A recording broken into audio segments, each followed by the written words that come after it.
जय जय।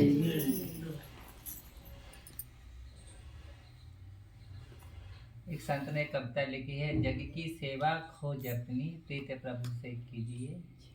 अर्थात कि हम लोगों का जन्म क्यों होता है, हम लोग संसार में क्यों आए हैं, ये हमेशा हमको याद होना चाहिए। हम जैसे कोई कर्म करते हैं, हमने क्या कर्म किया, प्रातः काल से सायकाल तक हमको याद होना चाहिए। हम जैसे पैसे कमाते हैं तो हमेशा गिन के रखते हैं, रात्रि को भी याद रहता है कि कितना हमारे बैंक में जमा है और कितना हमारा अलमारी में जमा है। बारी से बारी हम हिसाब रखते हैं। क्यों रखते हैं? उसके प्रति हमारा लगाव है। जिस चीज़ के प्रति हमारा लगाव होता है वो हमेशा याद रहता है। इसी प्रकार हम जो कर्म करते हैं ये भी हमारा एक धन है, क्योंकि किए हुए कर्मों का एक संचित होता है। जैसे पैसे हम कमाते हैं, कमाते कमाते इकट्ठा हो जाता है, फिर मेरी भावना इकट्ठा ज़्यादा हो गया, अब इसकी एफडी बना देंगे, हमको ब्याज मिलेगा। रखते भावना नहीं रखते हैं। इसी प्रकार जब कर्म करते करते करते इकट्ठा हो जाता है जीवन की अवधि में, तो वही कर्म का संचित माने संग्रह, उसी से प्रारब्ध की रचना होती है। और प्रारब्ध की रचना के बाद में सुख दुख है, अनुकूल प्रतिकूल जितने भी हमारे जीवन में समझ आते हैं प्रश्नताएं, ये सब प्रारब्ध के अनुसार ही हमको प्राप्त होते हैं। तो उसका मूलाधार क्या है? हमारे कर्म। तो हमने क्या किया प्रातः काल से सायकाल, हमको याद होना चाहिए। यदि हम कितने शब्द बोलते हैं, कितने शब्द नहीं बोले, प्रातः काल से सायकाल तक हम जितने शब्द जिसके व्यवहार जगत में लाते हैं उसको याद होना चाहिए। ये नहीं है कि दिन भर पट पट पट पट इतना बोलते हैं कि हमको ही पता नहीं हमने क्या बोला। इसलिए संत कहते थे, वाणी एक अनमोल है जो कोई जाने बोल, हृदय तराजू तोल के तब मुख बाहर आन। किसी को कुछ बोलना है तो पहले विचार करो कि ये बोलने से सार्थक है कि सार्थक है निरर्थक है। सार्थक है तो बोलो, अथा कि शब्द को तोल करके बोलना चाहिए। हम बोल रहे वो भारी पड़ना चाहिए। ऐसे नहीं पटपट बोल दिए, उसका कोई महत्व ही नहीं निकला, किसने ग्रहण नहीं किया, किसने रुचि लिया ही नहीं है, आकार में बोलते चले गए। तो विचार पूर्वक बोलना चाहिए और उतना ही बोले जितना सार्थक हो। कि गीता में कहते हैं शब्द ही ब्रह्म है। तो शब्दों का तालमेल होना चाहिए। जग की सेवा, ऐसे भाव रखते हुए जग की सेवा करना चाहिए। क्यों जग की सेवा क्यों करना चाहिए? कहते हैं जग संसार का, संसार भगवान का अंश है। गीता में कहते हैं मयूवान से जीवलोक का जीवता सनातना। ये चराचर जगत भगवान का अंश है, इस नाते भाईचारा होना चाहिए आपसी में। ये नहीं है कि जो हमारे परिचित है, संबंधी है, या हमारे महाराष्ट्र के या कहीं जो हमारे नज़दीक है वही हमारा है, और जिससे कोई परिचय नहीं, जान नहीं, पहचान नहीं, वो हमारा नहीं है। सब ईश्वर के हैं। भाईचारा सबके प्रति होना चाहिए, एक दूसरे की मदद करना चाहिए, ऐसे हमारी भावना होना चाहिए। ऐसी भावना होते ही यदि हम तीर्थ यात्रा करते हैं तो हमको पूर्ण फल मिलता है। तो जग की सेवा खोज अपनी, ये हमेशा याद होना चाहिए कि हम जो दृष्टि गोचर हो रहा है या जो दिख रहा है हमको, एक परछाई की भांति है।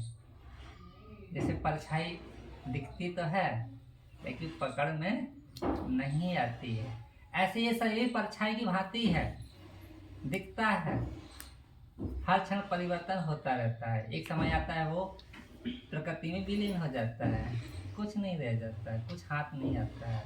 तो ये शरीर जो दृष्टि गोचर हो रहा है ये परछाई की भांति है। इस जिसकी सत्ता से ये चलायमान है वो हमारा वास्तविक स्वरूप है, जिसको हम आत्मा का रूप देते हैं। तो हम भगवान का अंश है। अपने आत्म रूप में स्थित होने का हमेशा मन में ऐसा भावना होना चाहिए कि जो शरीर है ये परम प्रकृति से निर्मित है, वो आत्मा परमात्मा का अंश है। तो खोज अपनी, ऐसा भाव रखते हुए यदि हम कर्म करेंगे तो उसका परिणाम क्या होगा? यदि काम अच्छा हो गया तो ये भाव उत्पन्न होगा, चलो ईश्वर ने करा दिया, चलो हमारे भी भला होगा, दूसरे का भी भला होगा। और यदि नुकसान हो गया तो इतना विषाद नहीं होगा कि रातों रात नींद ना आए, अरे ऐसा क्यों हो गया, ऐसा क्यों, वो भी यही समझेगा कि ईश्वर को नहीं कराना था इसलिए नहीं हुआ। दोनों अवस्थाओं में उसको सहनशीलता उसको मिलेगी यदि अभ्यास होगा कि, तो वो सहने की क्षमता रहेगी, नुकसान में सहने की क्षमता रहेगी, और कार्य हो जाने पर इतना प्रसन्न भी नहीं होगा कि वो अहंकार में डूब जाए, उसमें भी उसको बड़प्पन को पचाने की क्षमता मिलेगी। खोज अपनी प्रीत प्रभु से कीजिए, और सब में मेरा ईश्वर रहता, सदगुरु परमात्मा का समझ करके सबसे प्यार करो, सबसे प्रेम करो।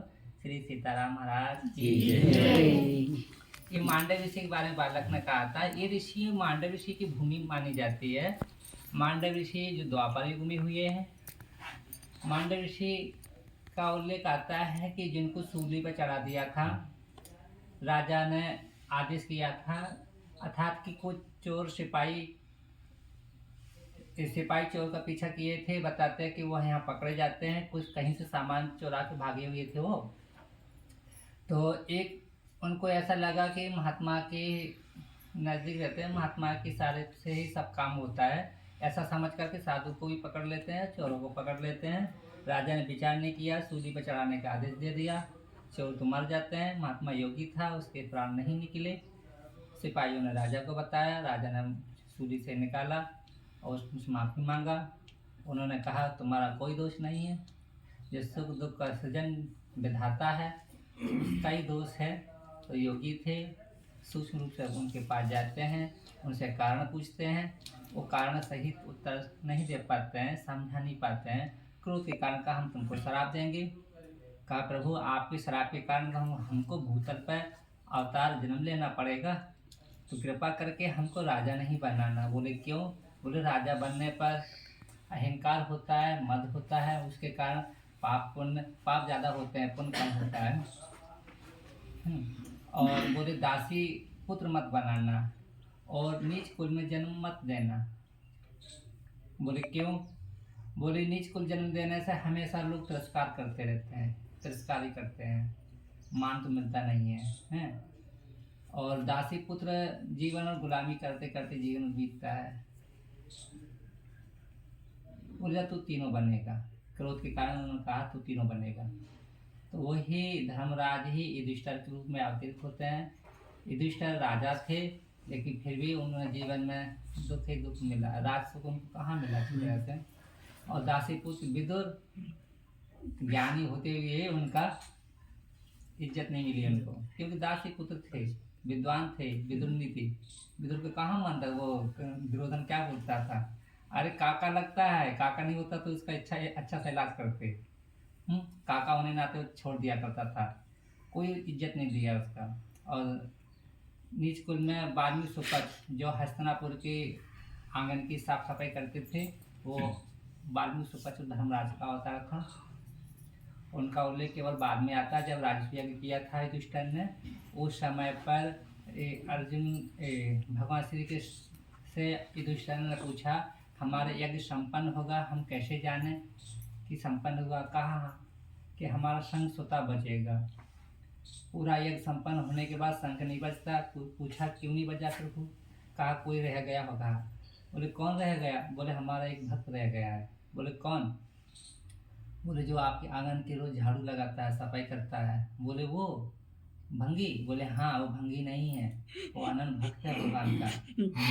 तो जाते अर्जुन को लेने जाते हैं उनके पास में, देखता है कि वो पूजा कर रहा है, पूरा परिवार मिलजुल करके पूरे आंगन की झाड़ू साफ सफाई करने के बाद में एक मिलजुल करके परिवार के सदस्य घर पर भगवान की आराधना कर रहे हैं। अर्जुन ने देखा, देखो हम लोगों के यहाँ तो सब मिलजुल कर कभी आराधना नहीं करते हैं। दादी आज के ज़माने तो दादी का काम है पूजा पाठ करना, वो तो रिटायर हो गई है, बुढ़ों को काम सौंप दिया भगवान की पूजा करना। तो अर्जुन बहुत खुश हुआ, उनको लाते हैं, उनको सम्मान को भोजन कराते हैं। तो वो वाल्मीकि सुपथ जो हैं वो धर्मराज का अवतार था। ऐसे उन मांडव ऋषि की तपोभूमि मानी जाती है। ऐसे वर्तमान युग में भी ऐसे कई संत आए हैं, अभी तपस्या करते हैं, आगे भी करते रहेंगे। नर्मदे हर